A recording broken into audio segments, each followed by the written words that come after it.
mas chegaram a falar em Vanderlei Luxemburgo. E a gente sabe que é um velho nome, é um nome que agrada bastante ao Pedrinho BH, né? Isso. Quando o Pedrinho comprou o Cruzeiro, eu até contei no 98 Esportes, os dois primeiros nomes que o Pedrinho tinha em mente, Alexandre Matos para comandar o futebol e o Vanderlei Luxemburgo para técnico. Ele foi demovido dessa ideia de Luxemburgo, né? E agora o nome do Luxa volta, ainda que seja só uma especulação. Mas aí você tem Luxemburgo, Thiago Carpini, que tem feito bons trabalhos em times pequenos, mas para mim não está pronto para dirigir um Cruzeiro desse tamanho.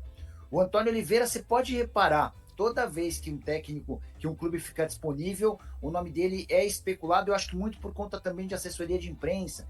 Foi assim, inclusive, no Atlético, depois o Galo desmentiu que havia interesse no Antônio Oliveira, mas ele está sempre sendo colocado no bolo, também por conta de uma assessoria que trabalha forte. Mas além de não haver uma linha, uma busca por um perfil específico, é uma diferença grande entre os nomes especulados, né? O Vasco Santos, que o Adro dizia agora há pouco, esse técnico é muito bom, tá no Santa Clara, mas já tem sido especulado no futebol inglês, no Southampton, então fica mais difícil trazê-lo. O Botafogo tá sofrendo demais. O Botafogo, atual campeão brasileiro, campeão da Libertadores, não tem técnico há mais de um mês. Aí, ó, tá vendo? E nenhum nome nesse finalzinho da tarde ou nada de novidade, nós aguardaremos, já que o Renato deu a negativa, ô Nicola, para que a gente possa ter, ou você tem aí alguma recente? Ô CJ, eu não descartaria o Renato ainda, tá?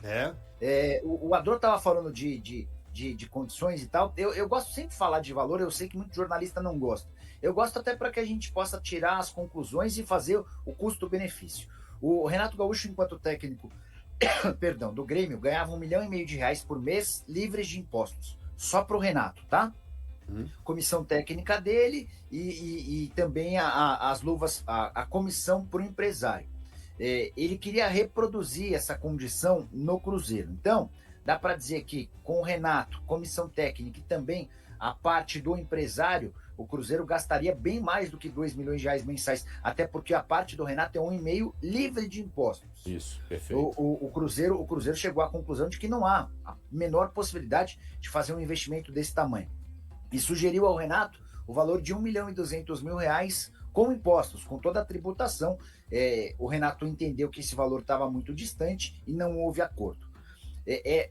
O zero e vezeiro, o Gui que trabalhou em clube sabe muito bem, que faz parte da negociação você anunciar para a imprensa ou para os setoristas, olha, não tem mais condição, não vamos mais negociar com o Renato, as cifras estão muito distantes. Mas aí basta que uma das partes ceda e essa negociação ela pode ser retomada, especialmente por conta da dificuldade na busca por um técnico. Se o mercado não fosse tão ruim, tivessem várias outras alternativas, eu acho que daria para descartar o Renato. Eu fiquei com essa impressão, trocando mensagens hoje à tarde, agora no final da noite, no início da noite, com uma pessoa do Cruzeiro.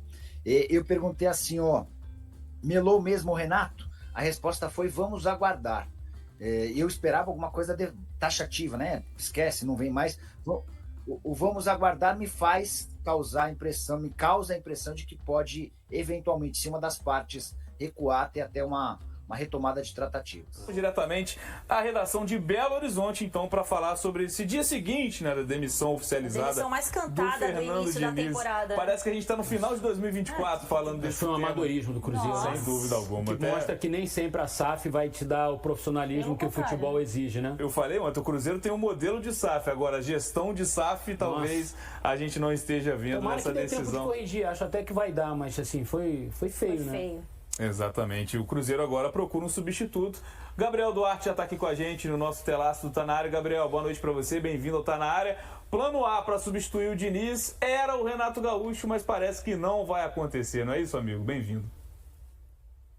Obrigado, Bené. Oi, Eric, oi, Ana, todo mundo que está nos assistindo. Pois é, o plano A era o Renato Gaúcho, era o nome de preferência do Pedrinho, do Pedro Lourenço, dono do Cruzeiro, mas realmente não houve um acordo entre o Cruzeiro e o Renato. Nessa tarde eles chegaram a conversar novamente, não houve o acordo entre as partes e nesse momento a gente apurou que a situação realmente é considerada irreversível, não devem se voltar a se falar e realmente o Cruzeiro já começa a partir para outros nomes aí no mercado, mas de fato o Cruzeiro tentava bastante o Renato Gaúcho, a gente tinha apurado que o Renato também queria trabalhar no Cruzeiro, ele tinha vontade de vir treinar no Cruzeiro, ele já tinha jogado pelo Cruzeiro também, mas realmente não houve um acordo aí entre as partes e o Renato nesse momento continua sem clube, né? E o Cruzeiro também continua sem técnico.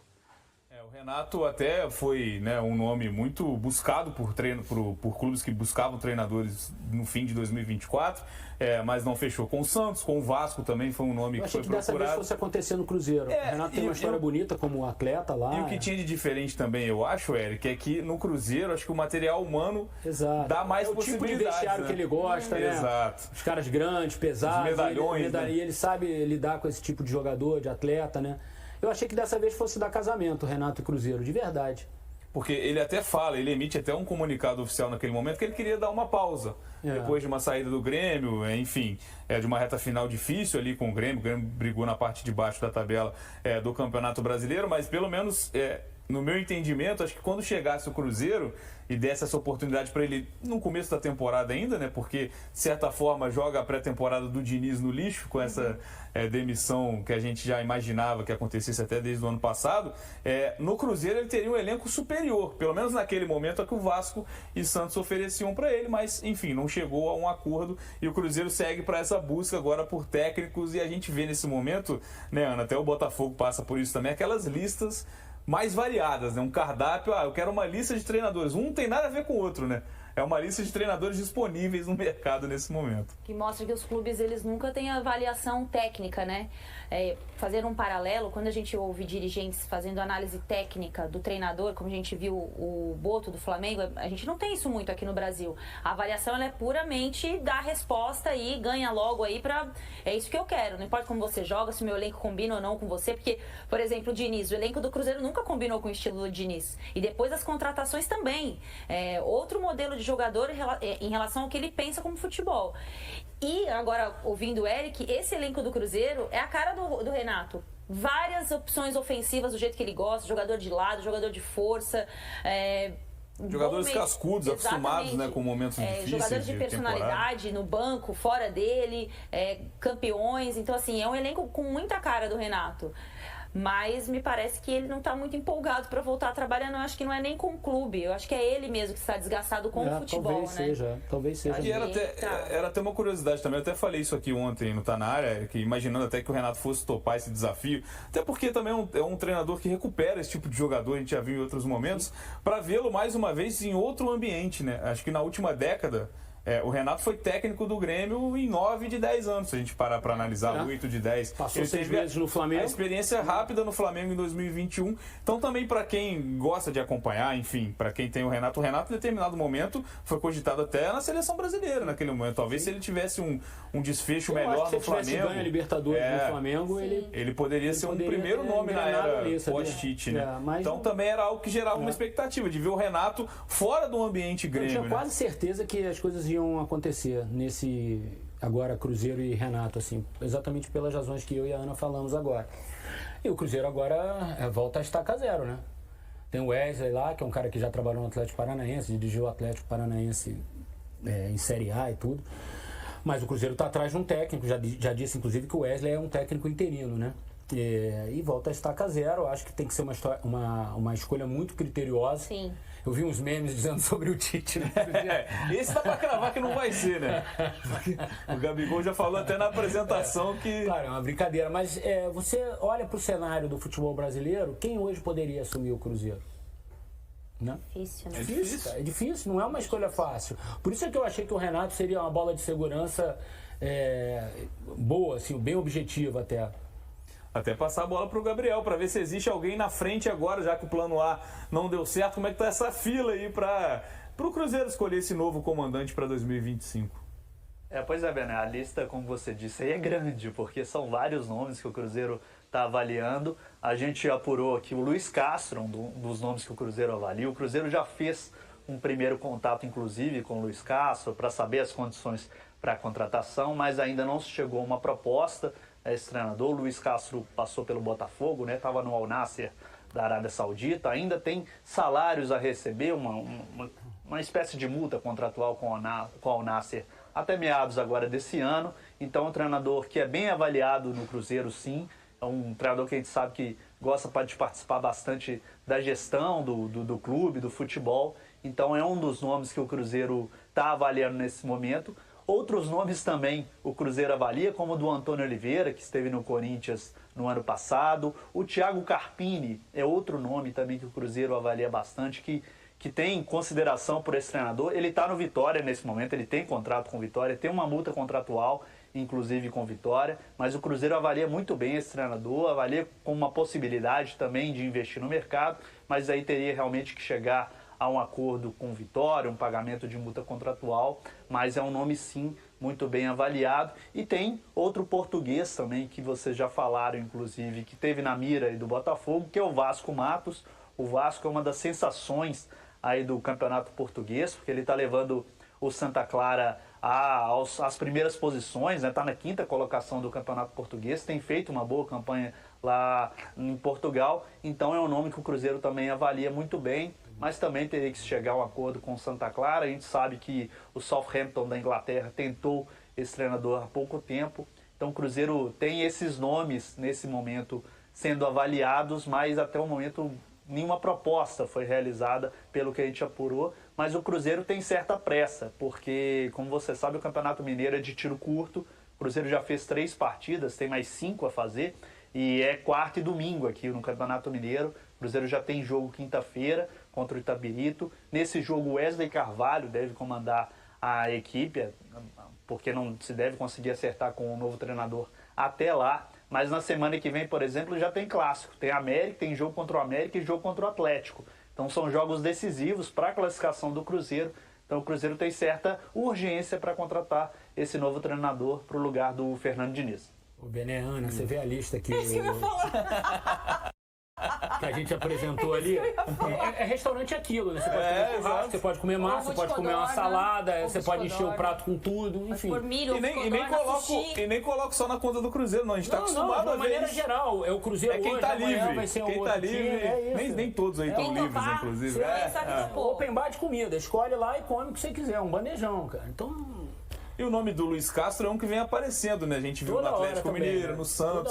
Acabou sendo também esse nome. Aí também, hein? Daqui a pouco aparece o Carpini, sondado o Carpini. O Carpini não, o Jardine. Jardine. Daqui a pouco aparece o Jardine no meio. Que o Botafogo tentou. Enfim, o Luiz Castro acaba sendo esse nome maior dessa lista, né? Digamos assim. É sedutor você assumir o Cruzeiro hoje, né? O Cruzeiro chega pra conversar com você, é sedutor. Você olha, é um clube com estrutura, é um clube com grana, é um clube com um elenco hoje com jogadores importantes que você pode acreditar que vão formar um grande time, mas ao mesmo tempo o técnico já chega com a pressão de ter que fazer esse time ser bom, né? Sem pré-temporada, porque já vai chegar na competição, coisa que o Fernando Diniz acabou não conseguindo aproveitar a pré-temporada. Então, ao mesmo tempo que é sedutor você assumir o Cruzeiro, mas também você tem uns riscos grandes. Por exemplo, para quem está empregado, no caso do Carpini, que está desenvolvendo um trabalho bacana no Vitória, foi super bem no Campeonato Brasileiro, levou o Vitória a uma competição internacional depois de anos. Então, aí... Ok, pô, é super sedutor você dirigir o Cruzeiro, mas aí você olha e fala assim, e se não der certo? Eu tenho o meu aqui, que é um trabalho que eu estou construindo. Aconteceu no Juventude, quando ele trocou o Juventude pelo São Paulo, né?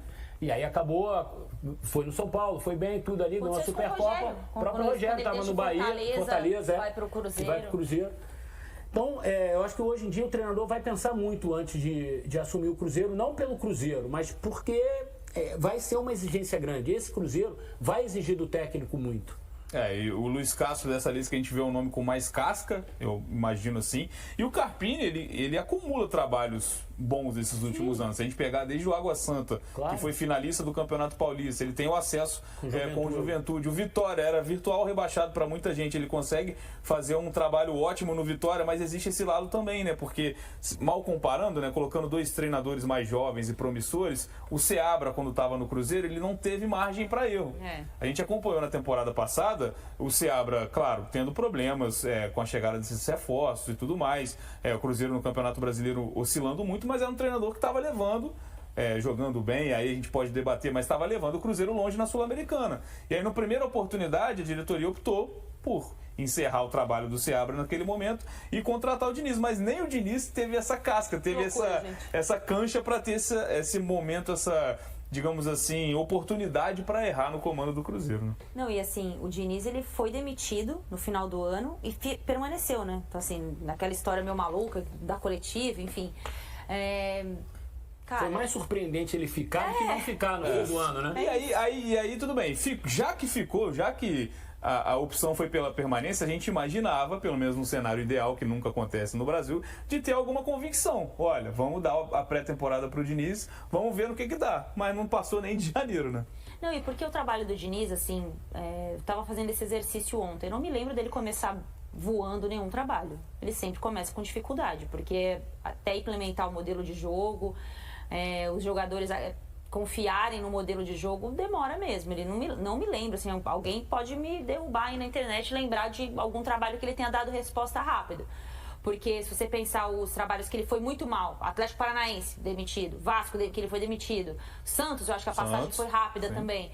Essa é a realidade do trabalho do Diniz. O que ele viveu no Fluminense foi fora da curva. Foi o ápice da maturidade do trabalho dele nesse primeiro momento. Então, assim, contratar o Diniz é você acreditar que você vai ter que perder alguns meses ali e às vezes o clube não quer que isso aconteça. O clube já quer começar ganhando e tem que ser isso aí mesmo, gente. Eu não tô falando que tem que aceitar a derrota, não. Agora, esses nomes que o Cruzeiro avalia são nomes muito diferentes, cara. São nomes muito distintos e é um elenco muito... Cara, é um elenco difícil de trabalhar. Não é qualquer treinador que vai treinar o Cruzeiro esse ano. Corre o risco de contratar agora e daqui 4 meses contratar de novo.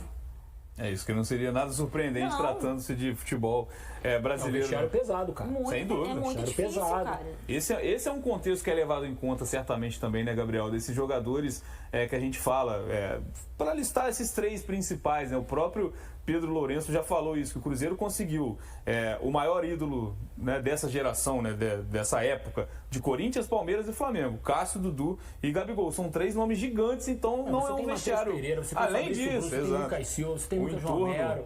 Cara, Matheus Henrique, o Wallace, o William. Cara, são jogadores. O próprio Wagner já tem lá o Fagner. Então, assim, é um elenco assim que você olha e fala assim. Você tem que chegar, o técnico tem que saber chegar. Não pode ser o técnico bonzinho.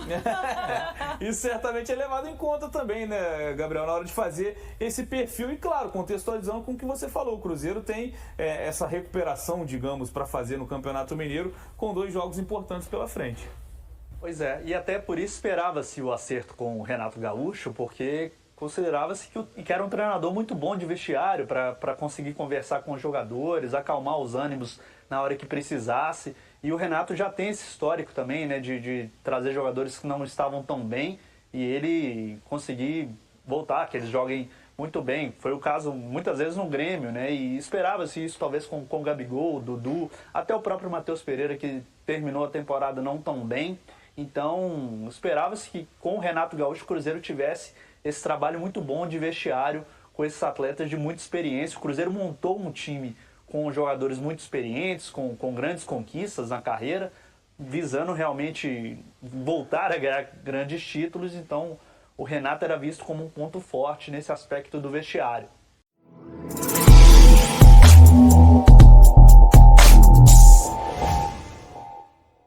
A diretoria do Cruzeiro está em busca de um novo comandante para o time após encerrar as conversas com Renato Gaúcho. O ex-jogador era o principal alvo da Raposa para substituir Fernando Diniz, mas as negociações não avançaram devido a divergências salariais. Com o plano A descartado, a equipe de gestão celeste está analisando diversas opções, tanto no Brasil quanto no exterior. O português Luiz Castro, que fez um bom trabalho no Botafogo e tem o aval do CEO Alexandre Matos, é um dos nomes mais cotados.